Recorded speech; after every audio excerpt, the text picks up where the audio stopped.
جو بندوبست رب کرتا ہے. آزمائش آ جاتی ہے, بڑے بڑوں پہ آ جاتی ہے, لیکن بعض اوقات بڑی تکلیف ہوتی ہے جب اس بندے کو لوگ کٹہرے میں کھڑا کر دیں جس کا جرم ہی کوئی نہیں, اس شخص سے لوگ سوال جواب شروع کر دیں جس بیچارے کے خیال میں بھی وہ بات نہیں. پھر وہاں وضاحتیں دینا, نہ کردہ گناہوں کی وضاحتیں دینا, یہ بڑا بوجھ بنتا ہے, بڑی تکلیف ہوتی, اور لوگ کرتے ہیں یہ کام. پھر اللہ تعالیٰ جب بندوبست فرمائے, صحیح بخاری میں حضرت جریج کا ذکر فرمایا.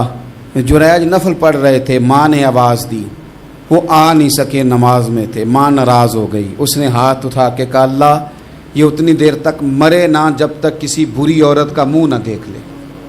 کسی اور کی دعا کے لیے سند نہیں ہے کہ وہ تیرے حق میں ضرور قبول ہوگی, لیکن ماں باپ کی دعا کے لیے میرے نبی پاک نے سند بیان کی ہے.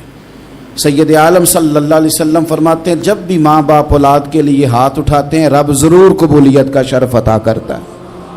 تو جہاں سند موجود ہے نا, کچھ افتتاح ابا جی سے بھی کرا لینے چاہیے, کچھ کام شروع کرنے سے پہلے صرف اماں سے ہی دعا کرا لینی چاہیے. یہ والا افتتاح بھی بڑے کام کا ہے کیونکہ یہاں سند بیان کر دیا میرے نبی کریم. تو جناب جریج کی ماں ناراض ہو گئی, کہنے لگی اللہ اس نے میری بات نہیں سنی. اب تھے تو وہ نیک, لیکن رب کریم کی حکمت کا تقاضا ہے, ماں کی دعا کو بھی قبول کرنا تھا. اللہ نے آزمائش میں مبتلا کر دیا. والدہ تو چلی گئیں, وہ ایک خیمے میں, ایک کٹیا میں, ایک جھونپڑی میں عبادت کرتے تھے, اللہ کو یاد کرتے تھے, رب رب کرتے تھے, اور لوگ ان کی بڑی تعریف بھی کرتے تھے.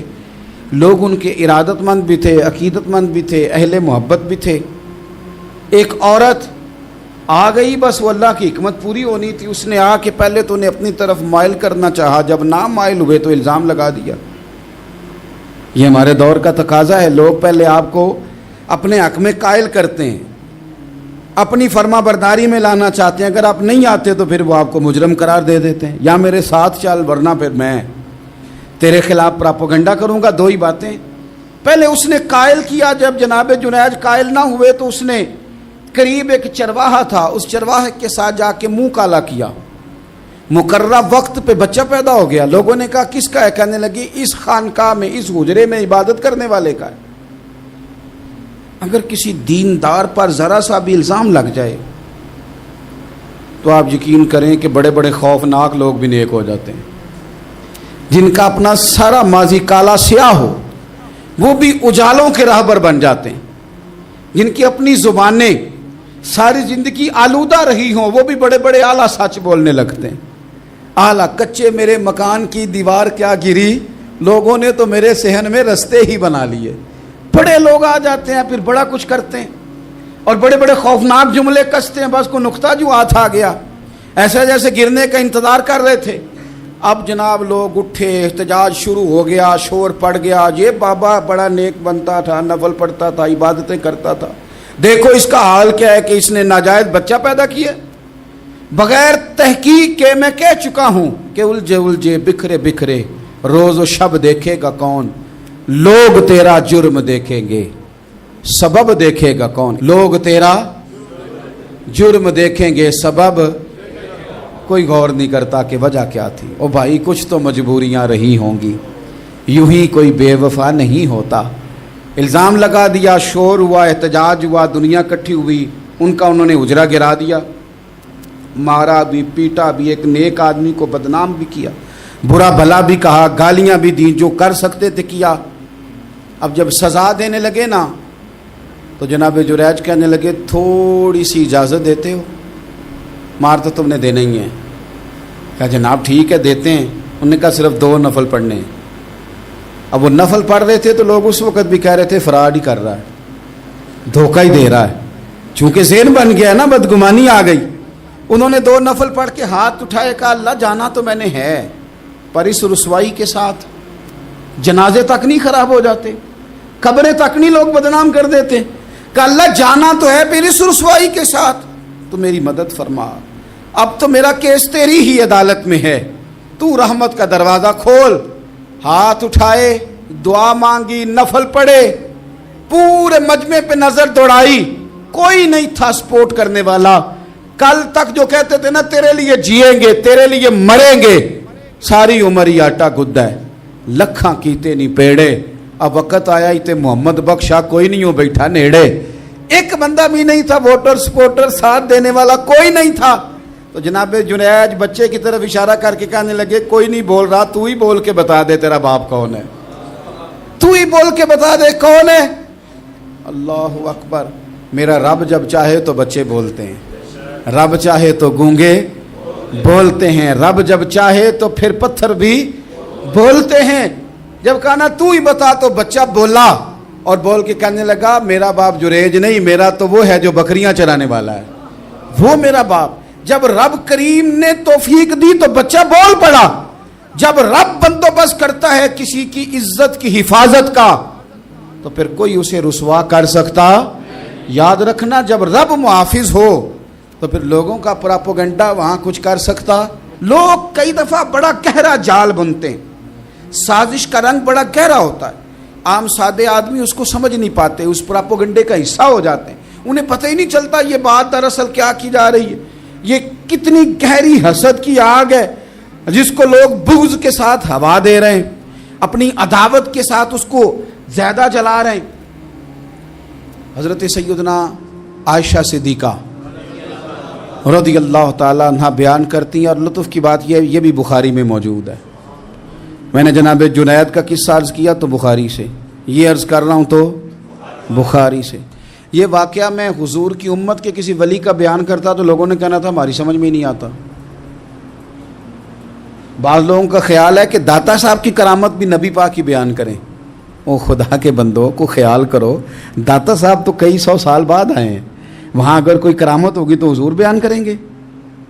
اگر نبی کریم نے پچھلے بنی اسرائیل کے ولیوں کی کرامتیں بیان کر کے تمہیں بتائی ہیں تو اس کا معنی یہ ہے کہ اگر وہاں اللہ یہ شان عطا کر سکتا ہے تو تم تو امتوں کی سردار امت ہو, ان پر تو نیرا فضل ہے, تم پر تو رب کا فضل کبیر ہے. تو بس لوگ سمجھنے کو تیار نہیں, پچھلوں کی مان لیتے ہیں. جناب آصف بن برخیہ کی کرامت جو سورہ نمل میں آئی وہ تو مانیں گے, پر غوث پاک کی کرامت یہ پتہ نہیں عجیب فلسفہ ہے اور کس طرح کا فلسفہ ہے, یہ سمجھ سے بالاتار ہے کہ بنی اسرائیل کا کوئی ولی ہو تو اس کی کرامت ہو سکتی ہے اور نبی پاک کی امت کا ہو تو اس کی ہو ہی نہیں سکتی. کیا معنی ہے اس بات کا؟ اور لوگ ہیں کہ داد و تحسین دے رہے ہیں, واہ واہ کر رہے ہیں. اللہ تعالیٰ سمجھنے کی توفیق عطا فرمائے. حضرت عائشہ صدیقہ رضی اللہ تعالیٰ عنہ فرماتی ہیں ایک عورت تھی اور اسے نبی پاک صلی اللہ تعالیٰ علیہ وسلم نے وہ کلمہ پڑھ کے مسلمان ہوئی, مدینہ طیبہ آ گئی تو حضور نے مسجد نبوی شریف میں اس کے لیے مکان, ایک سادہ سا کمرہ ساتھ مسجد کے بنوا دیا, وہیں رہنے لگی. اکثر وہ سیدہ طیبہ کے پاس آتی تو حضرت عائشہ صدیقہ رضی اللہ تعالیٰ عنہ فرماتی ہیں وہ بڑی باتیں سناتی اور آخر میں کہتی وہ ہار والا دن بھی بڑا عجیب دن تھا اور میرے رب کی قدرتوں کا دن تھا, وہ بھی بڑا عجیب دن تھا. سیدہ عائشہ صدیقہ رضی اللہ تعالیٰ عنہ ایک دن فرمانے لگی کہ تو ہار والے دن کا بڑا ذکر کرتی ہے, وہ کیا دن تھا؟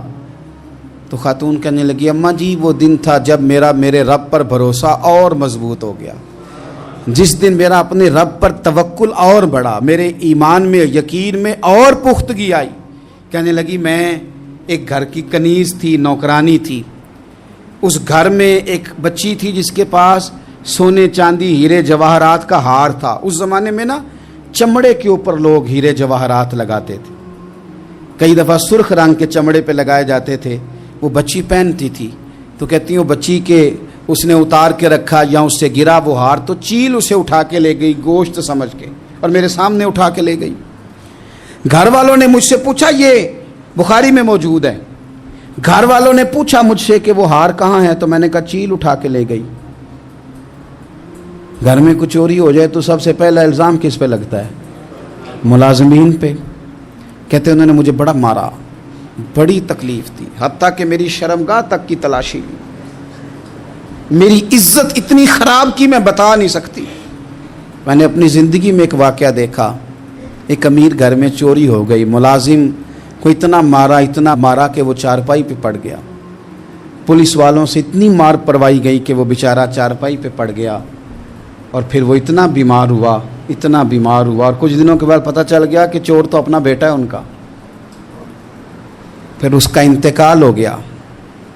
اب وہ سیٹھ صاحب اور گھر والے آ کے مرنے والے کے کان میں معافیاں مانگ رہے ہیں, کان میں تو میں نے ان سے پھر کہا تھا کہ یہ تو اب چلا گیا ہے، تمہارا زور چلتا تھا نا، تو تم نے قانون خریدا اور تم نے اسے جتنا ہو سکا تم نے اسے مار پڑوائی، تمہارے پاس جو عدالتیں تھیں تم نے وہاں کارروائی کی، اب ایک عدالت قیامت کے دن لگے گی۔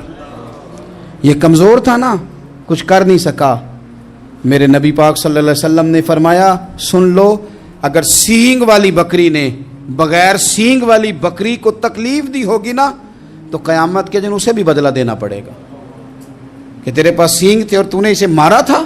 وہ خاتون عرض کرتی ہے سیدہ عائشہ کی خدمت میں کہ مجھے بڑا مارا، مجھے تکلیف دی، میں کہہ رہی تھی کہ میرے سامنے چیل لے گئی ہے پر وہ نہیں مان رہے تھے، اماں جی انہوں نے مجھے بڑا مارا۔ حضرت عائشہ صدیقہ کہتی ہیں پھر کیا ہوا؟ کہنے لگی اماں جی جب کوئی میرا مددگار نہ رہا، مجھے تکلیف دے رہے تھے، رسوا کر رہے تھے، تو میں نے اپنے رب سے مدد چاہی، میرے رب کی طرف میں نے توجہ کی، میں نے کہا مالک اب تو ہی میرا مددگار ہے۔ کہتی ہے وہ مجھے مار رہے تھے تو وہ چیل جو ہار لے گئی تھی وہی لے کے واپس آ گئی، اور ہمارے سروں کے قریب لا کے اس نے جب اس ہار کو پھینکا وہ مجھے چھوڑ کے سائیڈ پہ ہوئے، وہ میری بے گناہی جان گئے، لیکن آپ کو بتاؤں اس دن سے میرا اپنے رب پر یقین اور بڑھ گیا۔ مجھے سمجھ آ گئی کہ جب انسان پورا ٹوٹ جاتا ہے اور جب کوئی چاروں جانب اس کا مددگار نہیں ہوتا تو رب تو ہوتا ہے نا، اللہ تو اس کا مددگار ہوتا ہے نا، وہ تو پھر اپنے اس بندے کی مدد کرتا ہے نا، پھر وہ تو توانائی دیتا ہے نا، وہ تنہا نہیں چھوڑتا، وہ تو آنسوؤں والوں کے آنسوؤں پہ بڑا کرم فرماتا ہے، وہ تو قسم پرسی میں آ جاتا ہے، اس کی رحمت بڑھ کے استقبال کر لیتی۔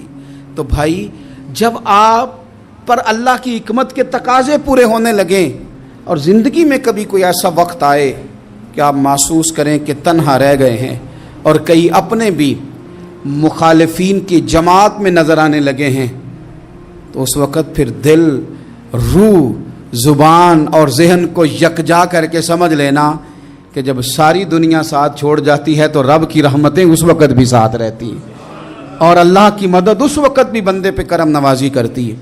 ایک اور حدیث سنیں، لطف کی بات یہ ہے یہ بھی بخاری میں ہے، یہ بھی واقعہ بخاری میں ہے۔ اللہ اکبر۔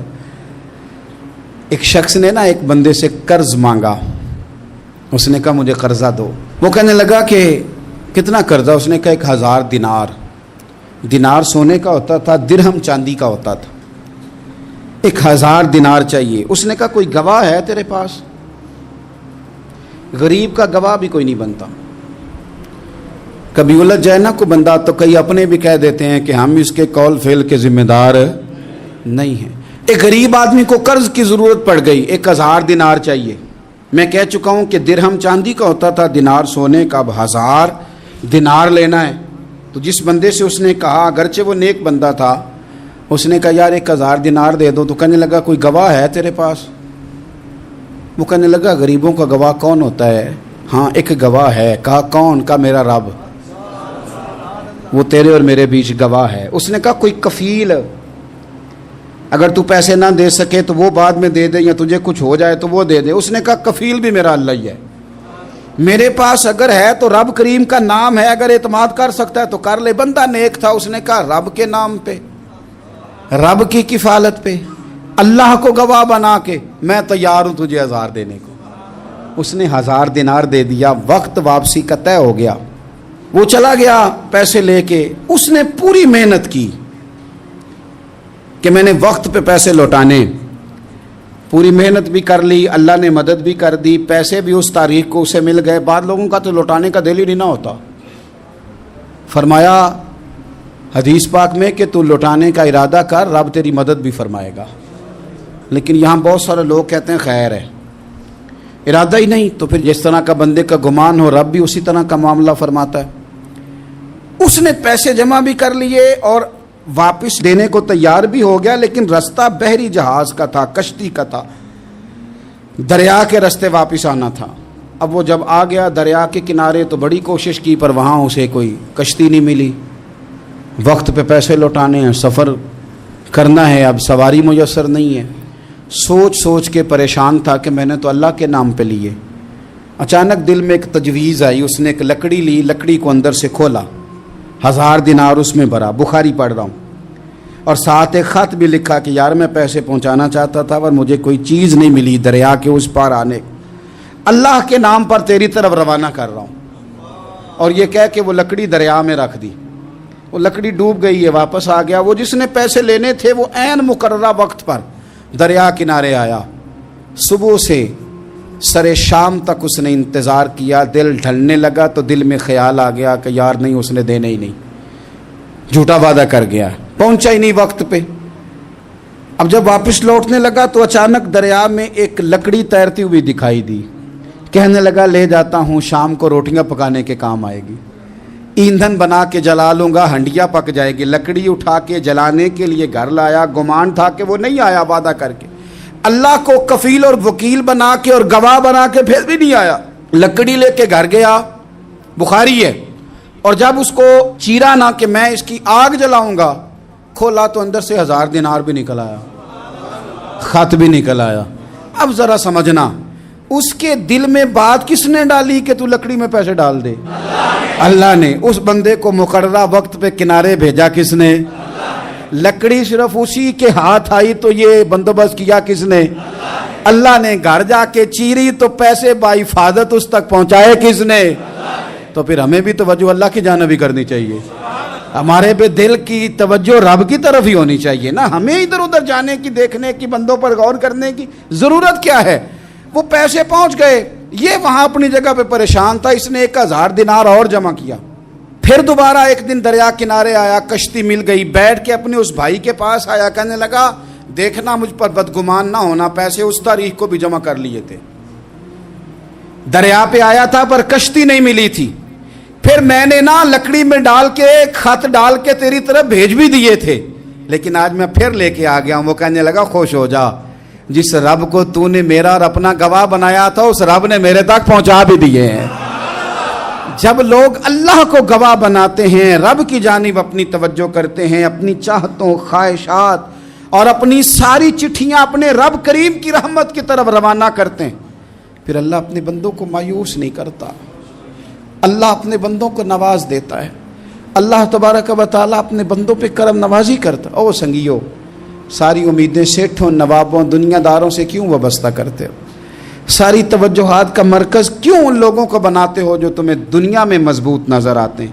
اپنی توجہات کا مرکز اپنے خدا کو بنائیے، اپنے مالک کی جانب اپنی ساری خواہشات کا رخ پھیر دیجئے، اپنی توجہات اپنے رب کی جانب کر لیجئے، وہ اپنے بندوں پہ بڑی کرم نوازی فرماتا ہے، وہ عزتوں کا بھی محافظ ہے، وہ پریشانیوں میں کرم نوازیاں فرمانے والا ہے، وہ ساتھ دینے والا ہے، وہ اس کی رحمت قریب آ کے بندے کو سہارا دیتی ہے، وہ اپنے فضل سے اپنے بندوں کی ہر مشکل میں دستگیری فرماتا ہے۔